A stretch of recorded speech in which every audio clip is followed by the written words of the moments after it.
말씀을 전하도록 하겠습니다. 날씨가 참 좋지요.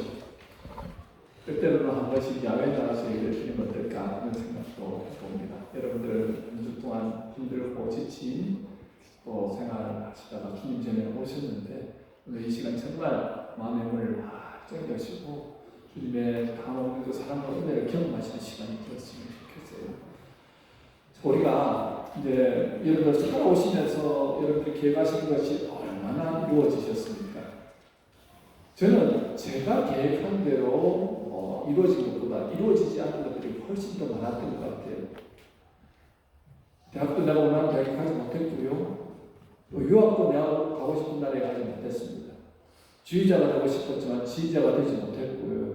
또 돈을 많이 벌어서 기독교 문화사회를 하고 싶었지만 그것과는 동반은 상관없는 목회길을 또 가게 되었습니다. 그런데 그때 하나님의 뜻을 위했고 또 그 중심에 하나님의 영광을 위해서 살고자 하는 그 중심은 분명히 있었습니다. 그런데 왜 이루어지지 않았을까? 물론 내 뜻과 하나님의 뜻이 다를 수도 있습니다. 그런데 저는 그것이 하나님의 뜻이라 생각하면서 열심히 기도하고 준비해 왔었거든요. 제가 하나님의 뜻이라고 생각하고 그것을 이루기 위해 간절히 기도하였지만 지나고 나서 생각해보니까 제 마음속 깊은 곳에서는 하나님의 뜻이라는 이름 하에 내 뜻을 이루고자 하는 그 마음이 더 강렬했던 것 같아요.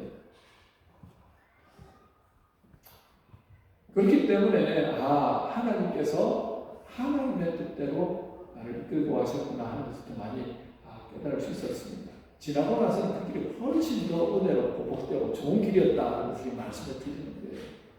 그럼 우리는 인생의 계획을 하지 말고 살아가야 할까요? 어차피 하나님께서 다 이루어주실 것인데 구차하게 계획하고 준비하고 그럴 필요가 뭐가 있을까?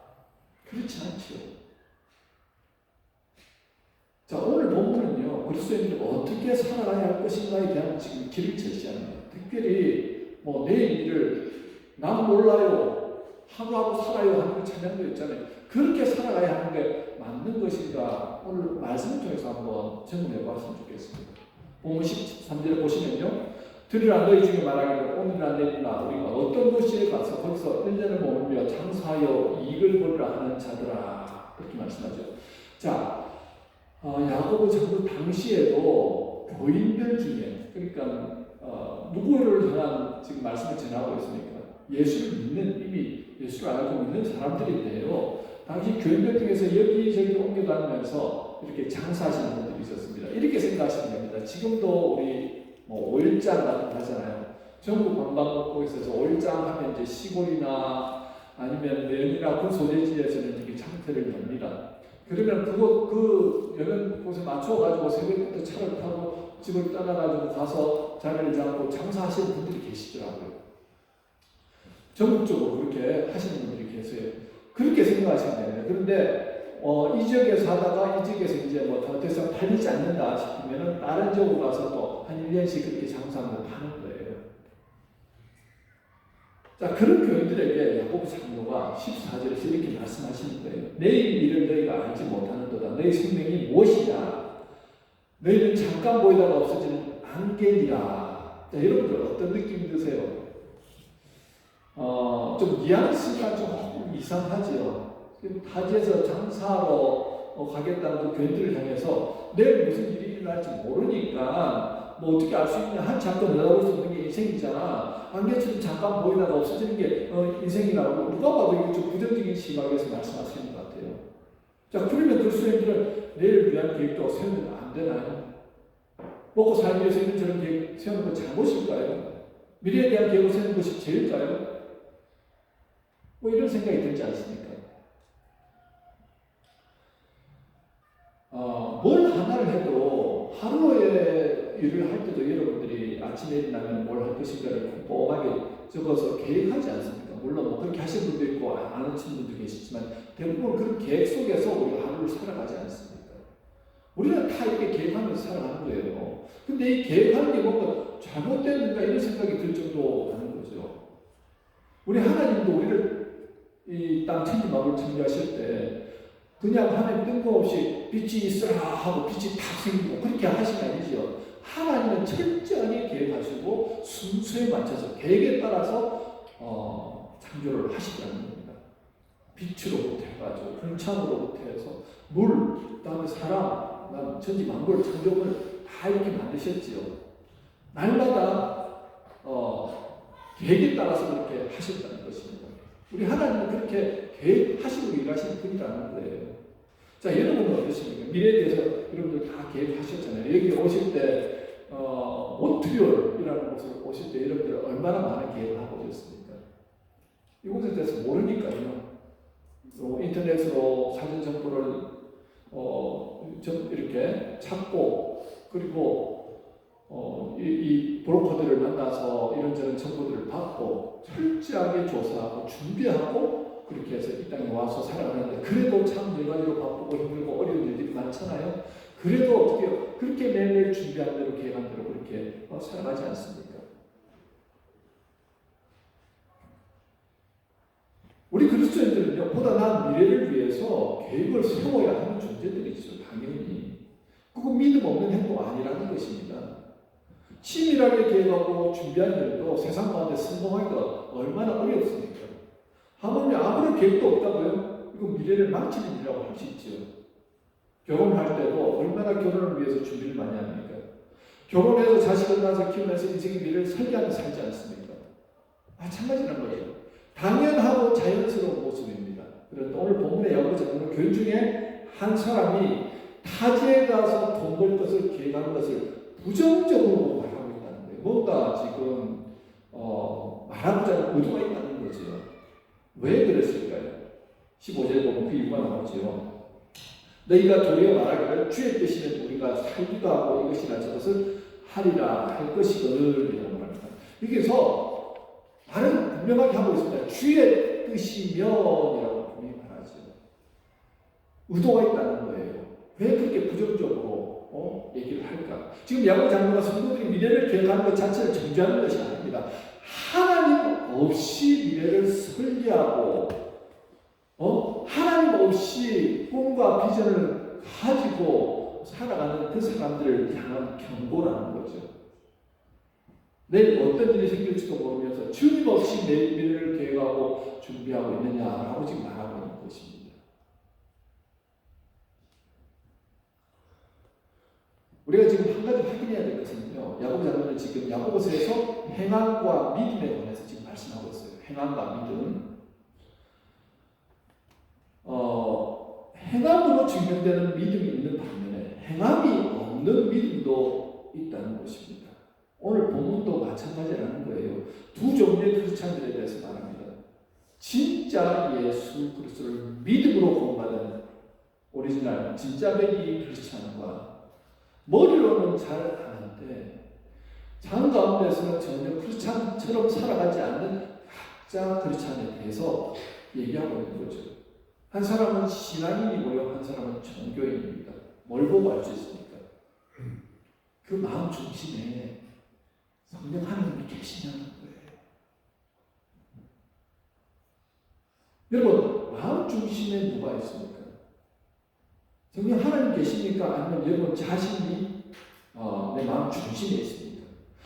내 인생의 주인이 하나님의 사람은요, 절대 혼자 계획하고 결정하지 않습니다. 왜냐하면 내 안에 성령 하나님이 계시다는 것을 확신으로 살기 때문입니다. 함부로 행동하지 않습니다. 함부로 말하지 않습니다. 왜요? 내 안에 성령 하나님이 함께 하신다는 것을 믿기 때문에 항상 먼저 하나님께 물어보고 하나님의 의견을 듣고 하나님의 인도하심을 따라가는 삶을 살아가더라는 거죠. 예수를 제대로 믿는 사람이라고 한다면 이 사실을 믿음으로 살아가는 분들이라는 것입니다. 그런데요, 형식은 분명히 주님께 묻는 것 같은데 실제로는 내가 하고 싶은 대로 하고 있다면 이 진정으로 예수님을 주인으로 모시고 성령님이 내 안에서 역사하시는 삶을 사는 분이라고 할 수 없겠지요. 예수를 정말 믿었다면요, 내 삶의 모든 영역에서 결정권을 예수님께 내어드리는 삶을 사는 것입니다. 여러분, 그것이 얼마나 힘든 건지 아시죠? 때때로는요, 내 생각과 주님의 생각이 다를 때가 있습니다. 나는 넓은 곳으로 가고 싶어요. 나는 넓은 길로 가고 싶습니다. 그런데 주님은요, 좁은 길로 가라, 좁은 문으로 가라고 말씀하실 때가 있는데, 그 말씀이 들릴 때 주님의 뜻이라면 내가 기꺼이 순종하겠습니다 하고 그 길을 따라가는 사람들이 어떻게 해요? 진정으로 예수님을 주인으로 모시고 사는 사람이라는 거죠. 내가 지금 손대는 것마다 잘 되고 승승장구하고 있습니다. 성공의 길을 가는 어느 날 갑자기 여기서 멈추라고, 내려놓으라고 말씀하실 때 그걸 어떻게 내려놓을 수 있습니까? 그럼에도 불구하고 기꺼이 멈출 수 있는 사람이 진정한 주님의 종이라고 할 수 있겠죠. 그런데 내가 주인인 사람은 어떻게 합니까? 언제나 하나님의 뜻보다는 내 기분이나 내 생각이 중요하더라는 거예요. 모든 선택의 결정권 누구에게 있습니까? 나에게 있습니다. 왜냐하면요, 단순하죠. 내가 예수님이 내 안에 있다는 것을 느끼지 못하니까, 믿지 못하니까 그런 거예요. 한 번도 경험해보지 못한 내 안에 계신 하나님을 어떻게 내가 추상적으로 있는 것 같긴 한데 이게 뭐지 하면서 믿고 따라가기를 너무 두렵더라는 거죠. 그러니까 나를 믿어야죠. 결정도 내가 해야죠. 그렇게 살아가는 것입니다. 그건 당연한 증상이라고 할 수 있겠죠. 그러니까 어쩔 수 없이 교회는 신앙의 논리로 그렇게 살아가지만 세상에서는 경제적인 논리로 세상의 방식으로 살아가더라는 거예요.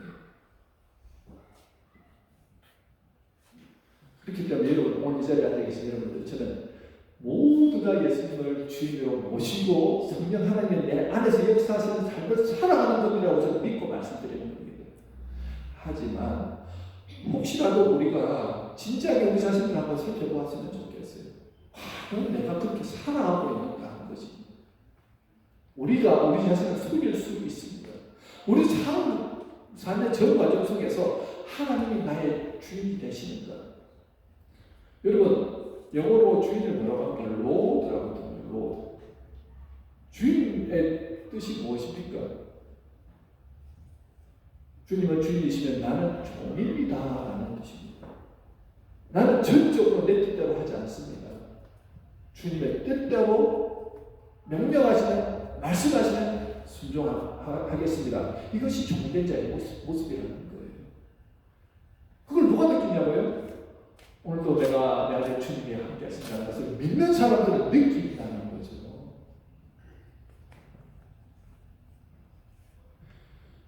그런데 우리 가짜와 진짜가 구분하기 참 어려운 경우들 중에 하나가 이런 경우가 있습니다.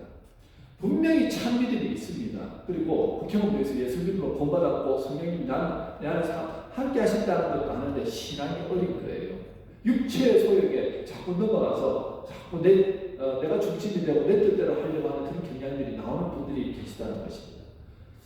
이런 분들과 가짜 믿음을 가진 분들의 차이가 뭐냐면, 이런 분들은 내가 선택을 내 중심으로 했을 때 항상 성령께서 내 안에서 근심하심으로 말씀하신다는 거예요. 성령의 근심이 느껴집니다.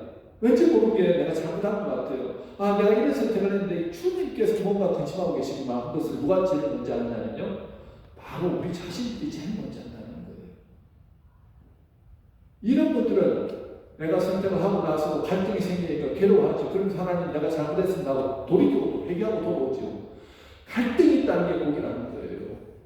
여러분, 진짜 복이 무엇인지 아십니까? 예수를 믿음으로 성령 하나님이 나와 동행하여 주신다는 것 자체가 복이라는 것입니다. 믿음이 연약하여서 내가 내 잘못된 선택을 할 때도 주님은 어떻게 해요? 우리를 알고 깨닫게 하시고 돌이켜서 복된 길로 인도하시고 계시다는 것입니다. 그것이 지금도 우리 안에서 역사하시는 성령 하나님의 역사라는 거죠. 저와 여러분이 날마다 주님과 함께 하시는 동안에 주님의 뜻을 구하고 묻고 따라가는 동안에서 어떻게 해요? 성령께서는 우리에게 원하시는 게 있는데 모두 다가 예수님처럼 그렇게 인격과 성품을 갖춘 분들로 살아가기를 원하십니다. 원하시고요. 모든 분들이 예수님이 하셨던 그 일들을 하기를 원하는 그런 목적으로 우리한테 지금도 말씀하시고 계시다는 거죠. 그래 우리는요 항상 민감하게 주님이 무슨 말씀하시는가를 잘 들어야 합니다. 민감하게 주님께 나아가서 주님의 인도하심을 받아야 된다는 거죠. 그래야지 우리가 진정으로 주님 안에서 평안을 누릴 수 있고 기쁨을 누릴 수 있다는 것입니다. 내 인생의 주인이 되어서 살아가면 세상 가운데서 버타면서 살아가면 크리스찬들이 행복할 것 같습니까? 자유로울 것 같습니까? 모든 것을 다 누릴 것 같습니까? 그렇지 않지요. 우리는 분명히 이 세상 가운데서 살지만 구별되어 살도록 우리 지금 다른 존재라는 것입니다. 새 생명을 입고 새 사람을 입고 살아가는 존재들이 바로 저와 여러분들이라는 거예요. 그렇기 때문에 저와 여러분들이 가장 행복하고 가장 평안하고 가장 안정감을 누릴 때 어쩌라고요? 주님 안에 갈 때라는 것입니다. 주님 말씀 따라서 순종하며 따라갈 때 그 안에서 진정한 기쁨과 평안을 발견하고 그 안에서 정말 승리하는 즐거움을 맛보며 살아갈 수 있다는 것입니다. 자, 그런데요 우리가 이렇게 주님과 함께하면서 우리의 미래를 계획하고 싶으시다면 항상 주님과 함께 하라고 말씀드렸습니다. 주님을 원하시는 분들 주님께 물어가면서 그렇게 하라고 말씀드렸고요. 아주 사소한 일에서부터 심대하고 중요한 일까지 주님께 물어가면서 그렇게 하라고 말씀드립니다. 주님께 묻는다는 것은 단순히 질문만 하라는 게 아닙니다. 주님의 생각이 내 생각과 다르다면 기꺼이 순종하겠다는 마음으로 그렇게 나가야 된다는 거죠. 여러분들은 하나님의 뜻을 계획하면서 언제든지 하나님의 뜻을 살피시고 계십니까? 참 이게 중요한 내용인데요. 우리가 주님의 뜻을 구하는 사람들은요 정말 주님의 뜻이 무엇입니까? 여러분들이 항상 구하잖아요. 사업하기 전에도 자녀들 키우기 전에도 직장에서도 부부 관계 안에서도 공부하면서도 주님의 뜻을 구하잖아요. 근데 이 주님의 뜻을 구하는 사람이 가장 먼저 준비되어야 되는 게 있는데 그게 뭐냐면 그 마음 중심에 하나님의 뜻대로 살고자 하는 그 열망이 있어야 된다는 것입니다. 우리가 내가 선택한 것이 내 뜻인지 하나님의 뜻인지 어떻게 알 수 있습니까? 내 뜻은 내게 유익하고 내게 좋지만 하나님의 뜻은요 결국은 하나님의 나라와 그 의를 이루는 놀라운 역사를 이루어내더라는 거죠. 예를 들면 것입니다. 하나님의 뜻과 내 뜻, 하나님의 영광을 위해서 내가 일하겠다 했을 때 어떻게 내가 분별할 수 있느냐? 제가 이제 예를 들면 이런 거예요. 사역지를 놓고 부목사한테 기도를 했습니다. 기도 이셔놓고 그거였습니다. 하나님, 내게 대형교회 부교육자로 좀 하게 해주십시오. 그 당시에도 이민교회 치고는 큰 교회 부교육자였지만 한 텀을 더 훈련을 받으면 좋겠습니다. 대형교회, 이 우리 교회가 큰 교회, 부교육자로 좀 하게 해주세요. 사례도 조금 더 많이 나오고, 그리고 성도들도 훨씬 더 많은 교회, 모든 것이 잘 구비되어 있는 그런 교회 가고 싶습니다. 저는 그렇게 기도했습니다. 그런데 추천이 들어온 교회가 또 있었어요. 어느 교회는 지금 교회가 너무 힘들어서 목회자를 구하는데 목회자를 구하기가 너무 힘든다. 어려운 가운데 있다. 성도들도 지금 얼마 없고 지금 교회가 참 어려운데 어떻게 하면 좋겠는가. 둘을 놓고 기도했습니다. 하나님의 뜻을 보여주십시오. 하나님 어떻게 하는 것이 하나님의 뜻입니까? 내 마음은 큰 교회, 대형 교회 그쪽으로 기울어졌어요.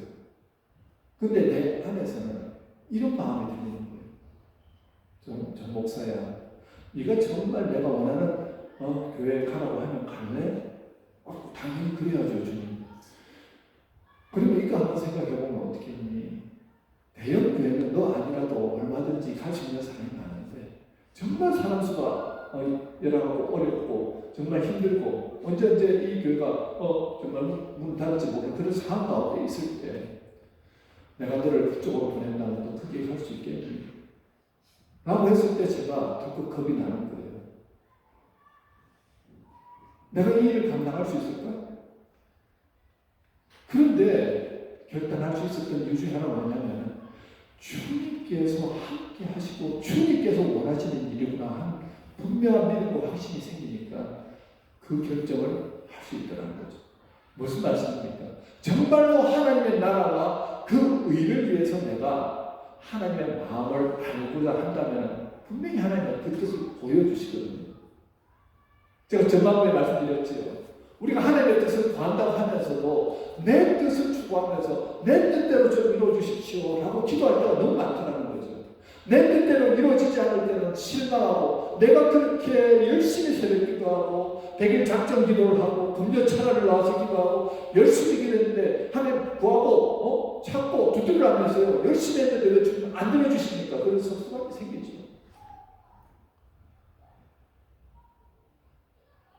내 뜻이 너무 강하다 보니까 하나님의 뜻이 세미한 음성 가운데 들리는 하나님의 음성이 들리지 않더라는 거예요. 하나님은 지금 좁은 문 좁은 길로 가라고 하는데 나는 넓은 문 넓은 길로 가고 싶다라고 얘기하는 내 자신을 발견하더라는 거죠. 우리는 이렇게 하나님의 뜻을 이루기를 원한다고 주님의 뜻을 하겠습니다라고 말하지만 과연 주님의 뜻대로 그렇게 선택하고 주님의 인도하심을 따라가고 있느냐는 거죠.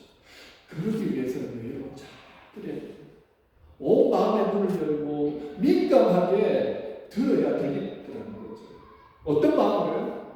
주님의 뜻이라는 내가 기꺼이 순종하겠습니다라는 그 열망으로 가득 차서 주님 앞에 하실 때 분명하게 여러분들에게 말씀해 주신다는 거예요.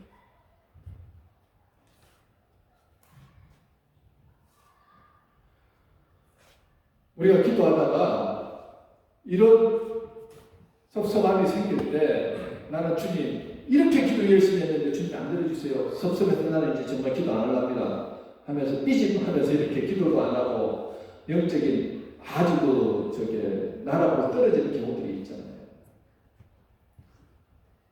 여러분 누구에게나 그런 경우들이 있거든요.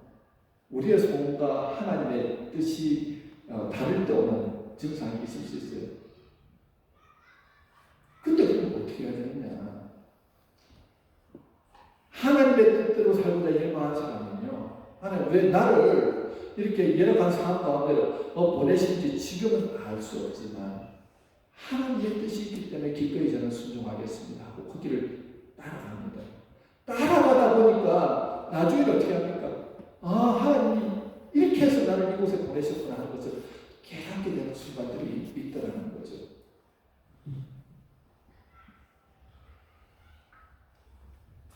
그렇기 때문에 하나님의 뜻을 구하는 자는 아주 민감하게 하나님의 뜻을 받기 위해서 열망함으로 구해야 한다는 것입니다. 여러분 엘리야 알죠? 800명의 바알 선지자, 아세라 선지자와 저단에 불이 내리는 그런 대결에서 놀라운 승리를 경험하지 않습니까? 800명이 춤을 추고 막 찬양하고 난리가 났음에도 불구하고 불이 내리지 않는데 한 사람이 기도하자 놀랍게도 불이 내림을 통하여서 그 800명 선지자를 다 죽이고 어떻게 해요? 하나님의 살아계심을 보여주면 죽음을 통하여서 역사를 경험하지 않았습니까? 그 다음에 어떻게 됩니까? 이스벨 왕후가 군사를 보내가지고 너 다음 날 내가 너를 죽이겠다. 그 말을 듣자마자 겁이 나가지고 도망가기 시작합니다. 그렇게 능력 충만하였던 엘리야가 한순간에 나라로 떨어지는 거예요. 왜 그랬을까요? 한 가지지요. 자기는 이렇게 하면 나라가 변할 줄 알았어요. 이렇게 하면 하나님의 나라로 이제는 모든 사람들이 회개하고 돌아올 줄 알았거든요. 아니요. 이세벨이 살아있더라는 거죠. 이세벨이 더 기세등등해가지고 죽이겠다 그러니까 그가 겁이 나가지고 덜컥 도망갑니다. 어디로 갑니까? 하나님의 성산인 시내산까지 40주야를 달려서 그렇게 하나님의 자리에 가게 됩니다.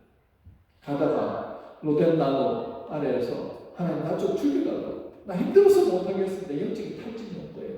천사가 먹이고 하면서 40주야를 타서 그곳에서 하나님의 임재를 보게 됩니다. 불과 바람과 회오리 같은 것으로 하나님께서 역사하셨는데 나중에는 세심한 음성으로 하나님께서 말씀하시는 거예요. 네가 여기에 못 들어왔느냐? 여기 왜 네가 있느냐? 그러니까 하는 말이 뭡니까? 주님, 내가 이렇게 주님을 위해서 열심히 했지만 지금 모든 선지자가 다 죽고 이제 남은 사람은 나 한 사람밖에 없습니다. 두려움을 가득 차서 얘기하니까 주님 뭐라고 말씀하십니까? 내가 너를 위해서 7,000명의 선지자를 맡겨줬다. 그러면서 내가 너에게 다시 사명을 줄 테니까 너는 일어나서 가서 예후에게 기름을 부어서 이스라엘의 왕으로 삼아라. 무슨 말입니까? 아합을 죽이시겠다는 거예요. 새로운 왕으로 예후를 세우시겠다는 거예요. 그리고 너를 대신한 선지자 엘리사에게 기름을 부어서 너희 후임으로 삼아라. 그 사명을 주셨습니다. 탈진하고 아무것도 할 수 없는 그 상황 가운데서도 엘리야가 잘했던 게 뭐라고요? 하나님을 찾으러 하나님의 성산 40주야를 40일을 쉼없이 주님을 찾기 위해서 달려갔다는 거예요. 여러분 우리가 하나님의 음성이 들리지 않으면 민감하게 반응하고 싶을 때 하나님의 음성이 들리지 않는다고 중간에 포기하시지 않습니다. 하나님의 뜻과 내 뜻이 완전히 다른 배치되는 상황에서 열심히 기도했음에도 불구하고 내 뜻대로 이루어지지 않았을 때 실망과 미루 말할 수 없는 지금 그런 상황이라는 거예요. 그때 지금 어떻게 합니까? 간절히 부르짖고 기도하였을 때 하나님 들어주시지 않았는데 그래도 하나님을 찾아서 어떻게 해요? 성산에 가서 하나님의 도심을 발설할 때 들으시고 역사하시더라는 거예요. 어떤 사람에게 주신 은혜라고요? 믿음이 있는 사람에게 주신 은혜입니다. 하나님이 살아계시다는 것을 아는 사람들, 지금은 내 뜻과 다르지만 하나님의 뜻이 있으시겠지요. 결국은 하나님의 뜻대로 일하시더라는 것입니다. 우리의 생각과 다른 하나님의 방식으로 하나님의 나라를 일으켜내시더라는 거죠. 자, 이렇게 우리가 믿음으로 성장을 하는 놀라운 은혜들이 있습니다. 그런데요, 내 마음에 하나님이 없고 내가 내 삶의 중심이 되어서 왕이 되어서 살고 있는 사람들이 공통된 특징이 있거든요. 16절에 나오죠. 이제도 너희가 허탄한 자랑을 하니 그러한 자랑은 다 악한 것이다. 열심히 살아가잖아요. 세상 사람들 남들보다 좀 더 나은 삶 살려고 이 땅에서 얼마나 발부둥지면서 살아갑니까? 좋은 대학을 가고 좋은 회사를 들어가고 그리고 좋은 사업체를 내려가지고 돈을 많이 벌고 그래서 집도 차도 옷도 명품백도 들고 다니면서 남들에게 보란 듯이 자랑하는 삶을 살기를 원한다는 거예요. 누구에게나 그런 마음들이 있죠. 이것이 허탄한 자랑이라고 합니다. 제가 어느 목사님의 설교를 들으면서 공감이 갔던 내용인데요. 이 부분에 딱 적당하더라고요. 그 목사님의 사모님과 동기인데 그 좋은 대학을 나와가지고 이분은 목표한 것이 55세가 되면은 돈을 그러니까億万장자가 돼가지고 그래서 돈 걱정 없이 마음껏 살아보겠다. 그러니까 파이어족을 꿈꿨던 겁니다. 파이어족이 뭡니까? 재정적으로 독립하고 그리고 50세 이전부터는 돈 걱정 없이 사는 거. 그 파이어족이라고 합니다. 철도자를 따가지고 그것을 위해서 자기는 오로지 돈 버는 일에 올인을 합니다. 결혼도 하지 않겠다는 거예요. 결혼을 하면은 나중에 이혼을 했을 때 너무 많은 돈을 이제 이렇게 합의를 해서 줘야 되니까 나는 결혼하지 않겠다. 대신에 아이는 낳고 싶은데 그래서 아이는 자기의 씨앗을 어떻게 대리모를 통해서 낳게 하고 그래서 그 아이를 한 번씩 만나고 싶을 때마다 변호사를 대동하고 거금을 주면서 그 아이를 만나고 그런 일을 합니다. 남부럽지 않은 자랑할 만한 삶을 살았어요. 그래서 드디어 55세 때 딱 리타이어를 하는데 자기가 리타이어 하고 싶어서 한 게 아니라 어떻게 리타이어를 합니까? 자기는 돈을 너무 버는 게 목적이기 때문에 어떻게든지 세금을 탈세하면서 돈을 그렇게 모았는데 한순간에 그것이 적발되고 모았던 돈을 다 날리게 되고 결국 감옥에 가서 몇십 년 전을 담보는 그 인생 나락에 그렇게 떨어지게 되었다는 것을 말씀하시는 거예요. 허탄한 자랑이죠. 우리는 손에 쥐어진 것 같습니다. 돈을 많이 벌면 내 인생이 행복할 거라 생각합니다. 솔로몬이 그랬잖아요. 많은 것들을 가지고 누리고 그렇게 살았던 솔로몬인데 끝에 나서 뭐라고 합니까? 내가 인생 60, 70 살아보니까 정말 인생 살아보니까 그때가 어때냐 그때가 어때다. 그 이유가 뭐냐면 그가 하나님과 함께하는 인생이었을 때는 인생에 보람이 있고 평안이 있고 기쁨이 있었다는 거예요. 그런데 하나님 없는 인생을 살아가니까 그때부터 세상을 바라보면서 세상 사람들이 누리는 것처럼 그렇게 누리면서 살아가더라는 거죠. 인생의 말년에는 느꼈는데 정말 헛된 것이 인생이구나 하는 것을 받는 것입니다. 우리가 허탄한 철학들을 가지고 살아가고 있지 않습니까? 어떤 사람이 허탄한 인생을 살아간다고요?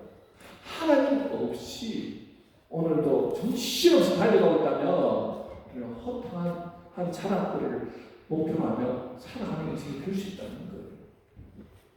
두 번째는 내 마음에 내가 중심의 사람들의 그 특징.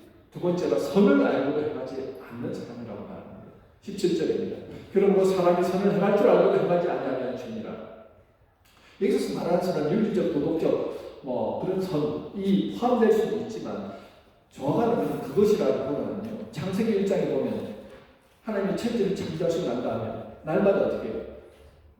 창조한 것을 보시기에 좋았더라. 첫째 날 마지막에 또 둘째 날 보시기에 좋았더라 하죠. 이 보시기에 좋았더라는 단어가 오늘 본문에 나오는 선이라는 단어와 일치하는 단어입니다. 하나님이 보시기에 좋은 것이 선이라는 거예요. 하나님이 기뻐하시는 것이 선이라는 거예요. 우리는 하나님이 기뻐하시는 게 무엇인지 어떻게 아십니까? 하나님 말씀에 뜻이 다 적혀 있잖아요. 하나님의 뜻이 무엇입니까? 우리를 향한 선하시고 기뻐하시고 온전하신 뜻, 그것이 성경 말씀 아닙니까?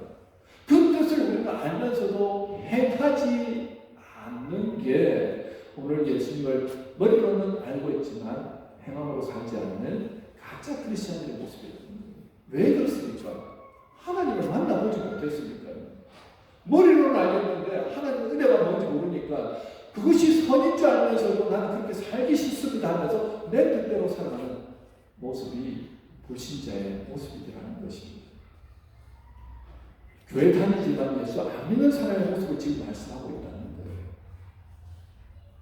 여러분, 저는 이 가운데 모두가 성령 하나님의 역사하심을 통해서 진짜 크리스찬으로서의 행복과 기쁨을 누렸으면 좋겠습니다. 어떤 분들은 주님이 말씀하시면 제가 듣겠습니다. 주님이 인도하시는 대로 제가 따라가겠습니다. 주님과 동행한 삶 살겠습니다. 내 삶의 모든 영역에서 주님과 함께 하겠습니다.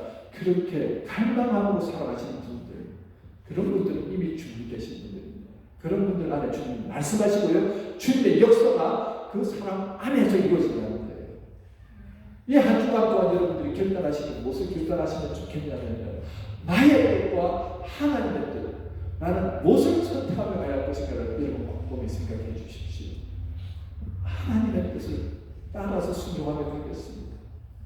참으로 하나님이 기뻐하시는 종으로서 살아가겠습니다. 이렇게 조금씩 우리로 변화되어 나가십시오. 내 힘으로 할 수 없습니다. 오늘 주님께서 말씀하신 대로 큰 거 아니라도 괜찮습니다. 작은 것 하나부터 그렇게 주님의 인도하심에 순종하시고 하나님의 나라가 여러분의 삶 가운데서 이루어지시는 놀라운 은혜를 경험하시고 주님의 이름으로